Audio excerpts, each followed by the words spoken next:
Hey guys, I'm just at the cinema and I've just been to see Project Hail Mary. Um, I don't know why I'm this emotional, but guys, they got it right. They actually did it good. Um, they got Rocky right, which is the important thing. I think I've cried for like the last 2.5 hours, give or take. All the bits I cried in the book, I cried again tonight, and I think the rest of the film I was crying just in relief that they got it right. I mean, I will talk to you guys once I'm home and calm down, and hopefully I've stopped crying. But yeah, I just needed to. I think people just need to. I just needed to record this first reaction because they did so good. Yeah. Hey folks, welcome back to the channel, which I neglected to say earlier. As you could probably tell, it is the next day. I am, I want to say more coherent, but we know me. That's, we'll see by the end of this. But I am definitely a little less emotional. I've had time. I have processed as much as I can in the space of 24 hours, less than. Yeah, 24 hours ago today I was in the cinema already crying. But yeah, I genuinely cannot emphasize just how good an adaptation this was. The directors blew it out of the park.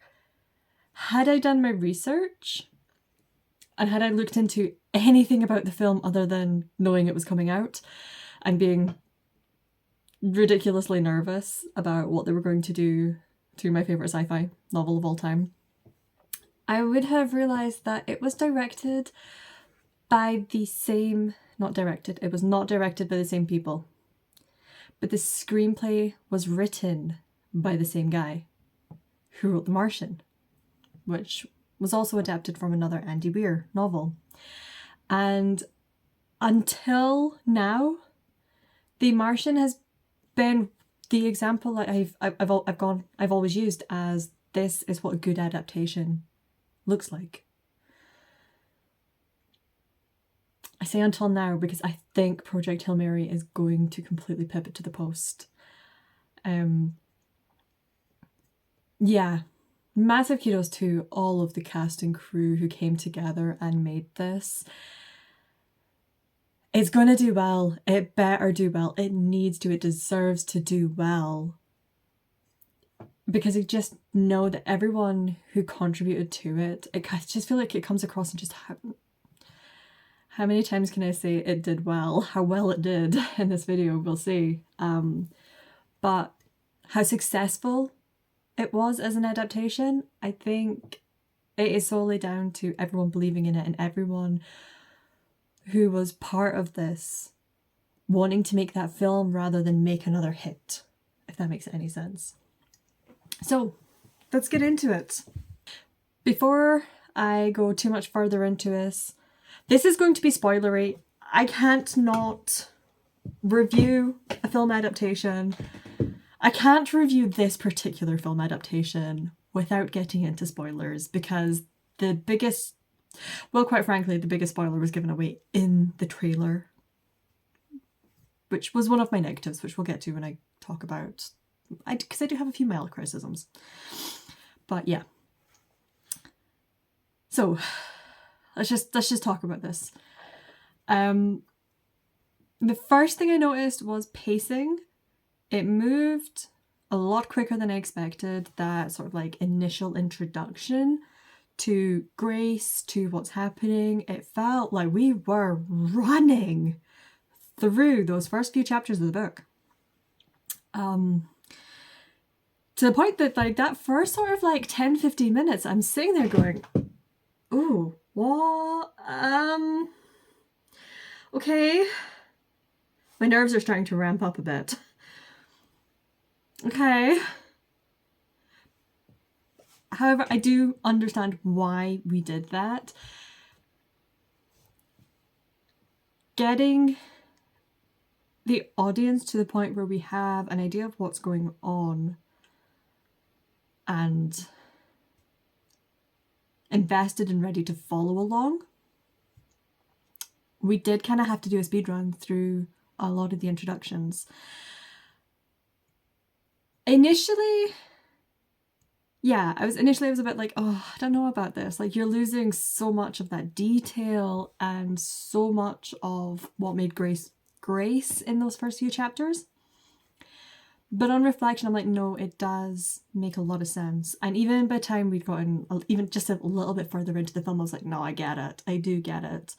The book has time and can spend as much pages realistically as it wants, going into the detail of Grace figuring out who he is and what he's doing and why he's there. We can take chapters and chapters to explore, okay, now we know he's a teacher. Okay, now we're learning about the Petrova line. Okay, now we're learning why he was picked to be the one to initially study the astrophage.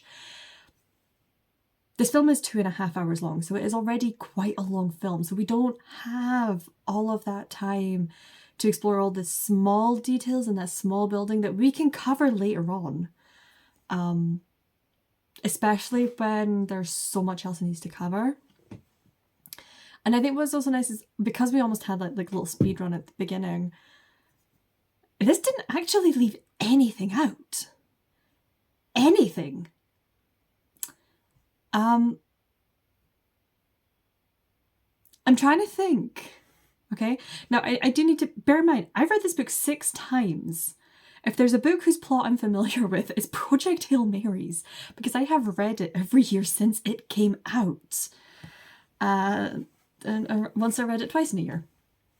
It's, if the film is going to have great rewatchability, just by sheer fact that the book has so much rereadability. But I cannot think of a single important plot point that did not make it into the film. There were a couple that didn't make it. There were a couple that got cut. But realistically, the main story and the point and the getting Grace to where he needs to be did not suffer for what was cut. Specifically, we didn't blow up half of the Antarctic or Arctic, I can't remember which one. I want to say it was the South Pole. We didn't blow up half of the South Pole, and we didn't pave the Sahara Desert. The film very much focuses more on Grace. I could be mistaken, but Ryan Gosling, I do believe, is in every single scene. Every single scene.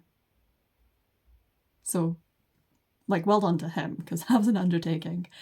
But yeah, all of the flashback scenes, the scenes back on Earth, they were all focused on what do we need to do. Essentially, from a storytelling point of view, everything was what do we need to do to get Grace into space. It didn't really cover things like the paving of the Sahara Desert, like the climate crisis that the Earth was facing. We'd been told right at the very beginning that in 30 years the Earth will have warmed by 15 degrees, and we're looking at like a third to half the population dying of starvation by that point. So we know that it's the gravity of the situation has been impressed upon us, but we don't go into any of the essentially the mitigation elements that the book goes into. So we don't see, like, the film, it is all focused on the mission, Hail Mary mission, not all of the other stuff that goes on in the background, which we do get in the book.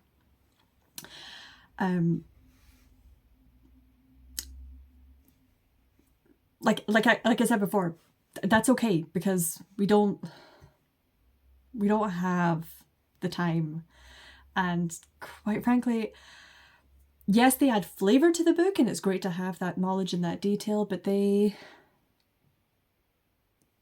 We don't need them. They don't ultimately impact the main plot and the heart of the book.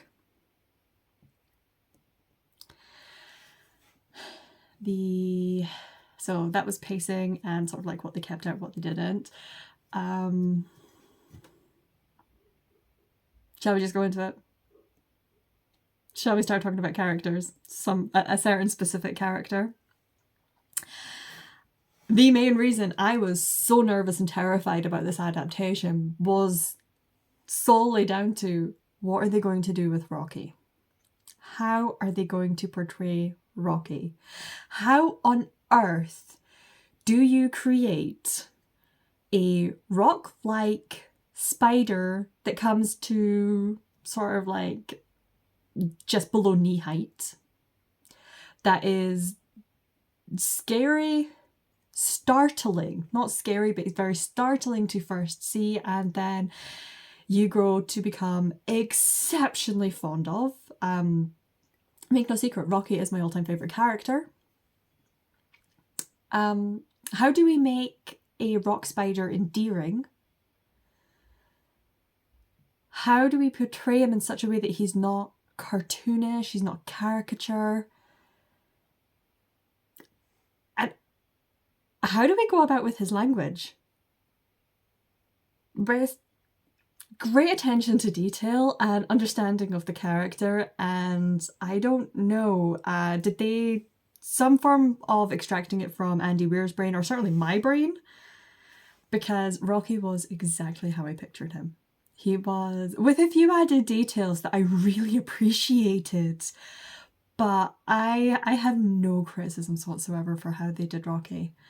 In fact, I don't think I have any criticisms for any of the characters. Strat was maybe a little bit softer than I pictured her, but you can get off with Strat being like a super hard ass. She's making all the tough decisions and she'll deal with that shit and the consequences later. She don't got time for this right now. She can be like that in the book. I think it made sense to, I guess, soften her and make her a little bit more human for the film. But yeah, other than that, you can tell. I know this was a passion project for Ryan Gosling. He's been on board since day one. He's kind of the one who spearheaded this, as well as starring. He is producing it. And you can tell because, again, so whenever I read these books, I actually listen to them. So in my head, I've got a very distinct, this is what Ryland Grace sounds like, this is who Ryland Grace is, because I've got the narrator in my ear telling me, and hands down, the narrator for Project Hail Mary is like that book to narrator combination is that it will never be more perfect than they got with that particular combination. And Ryan Gosling was, like, I was watching it and I never once thought, oh, that's Ryan Gosling on screen. It was, that is Ryland Grace. He did such an incredible job. And to see him acting alongside Rocky. Yeah. I'm not sure if Rocky was a puppet or CGI or what. Like, I'm not a film buff, guys. I can count usually on one hand how many times I go to the cinema a year.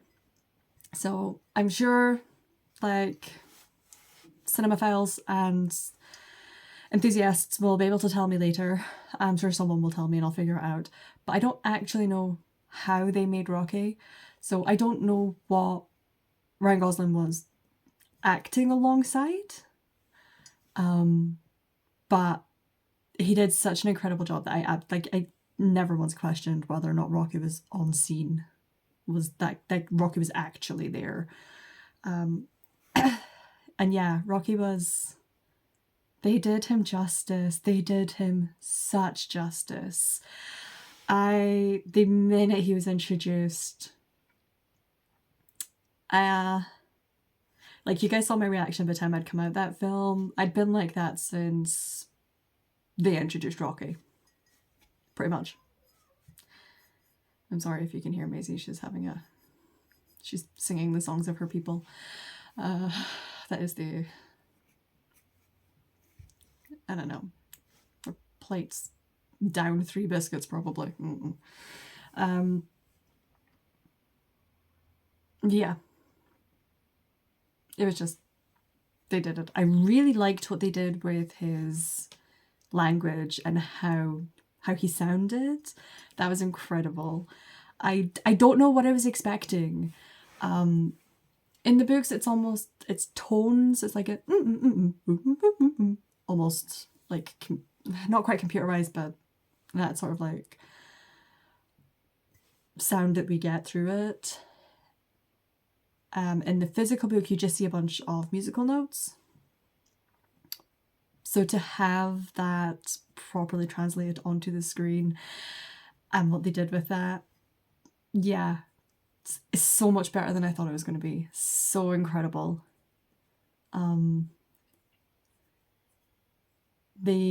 little additional details that I talked about, it was little things like along some of his arms, Rocky would have like little blue patches.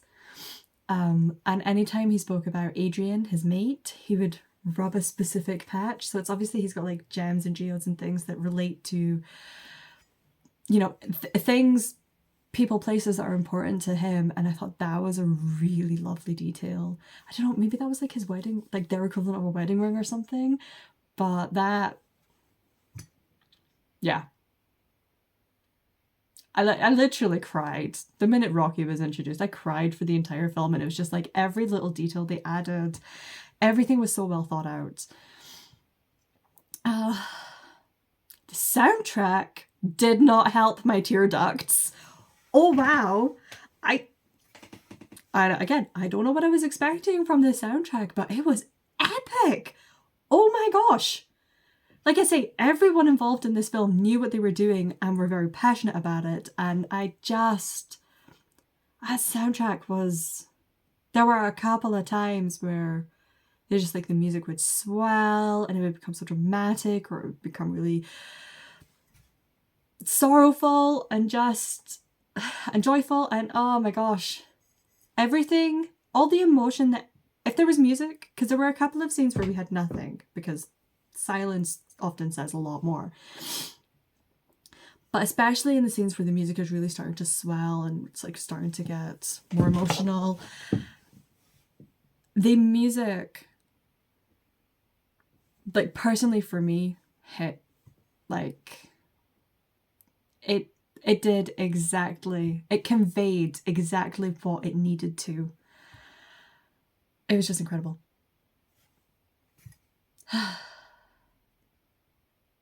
Yeah.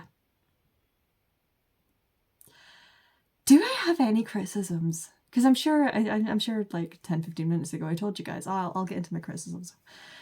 I'm not actually sure I do. Like I said, I think Strat could have been, she was softer than I expected, but I don't necessarily think that's a bad thing for the film they were portraying.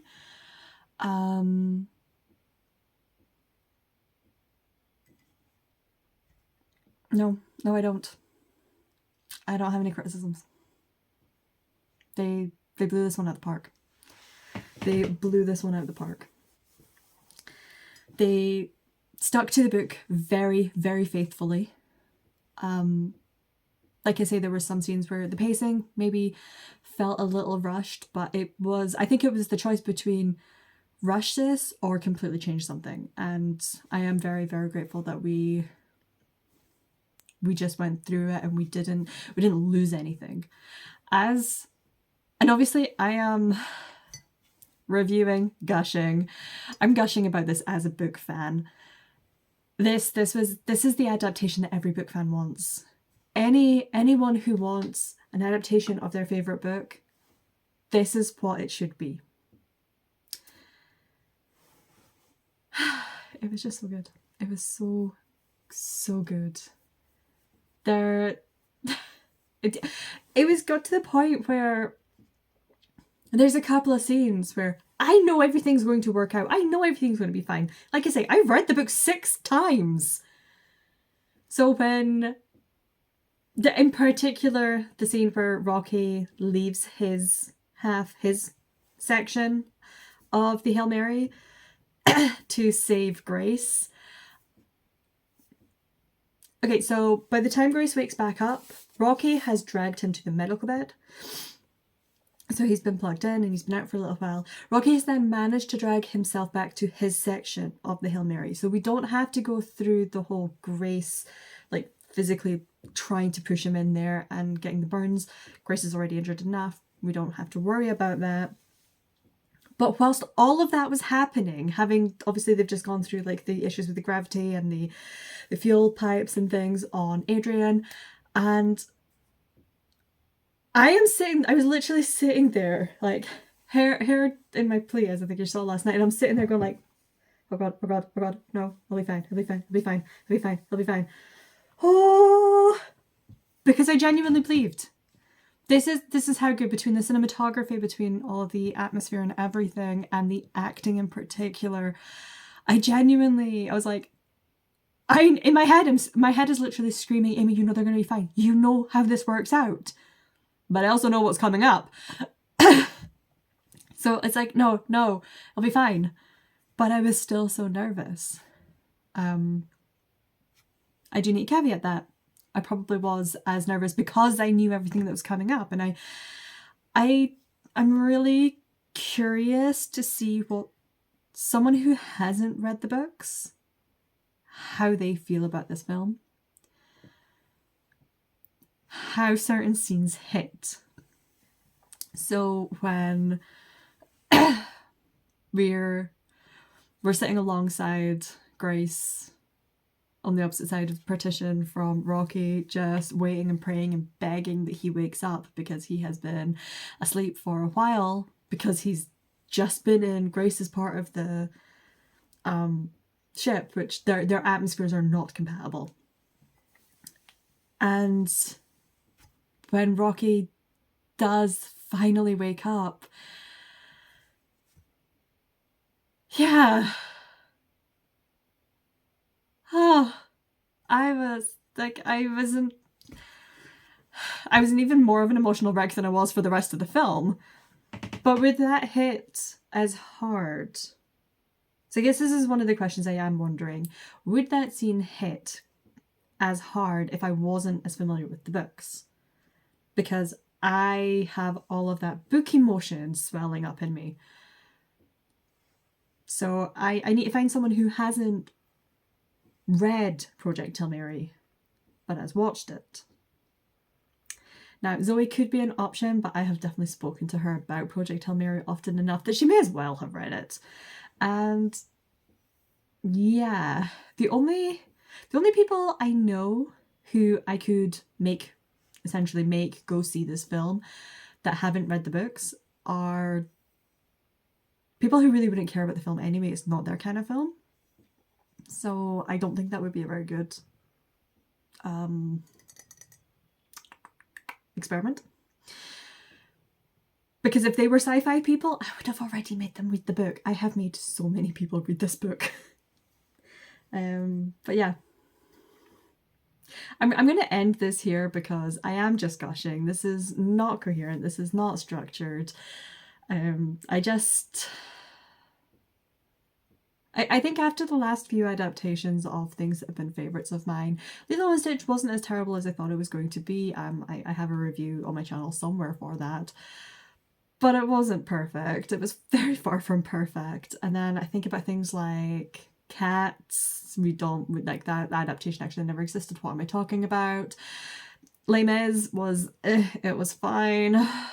There have been a number of adaptations of media of various forms that have either been fine or have been terrible, but this is, I think, the first time this is the first time an adaptation has just worked so incredibly well for something that I love so much that, yeah, I just needed to gush to you guys about it.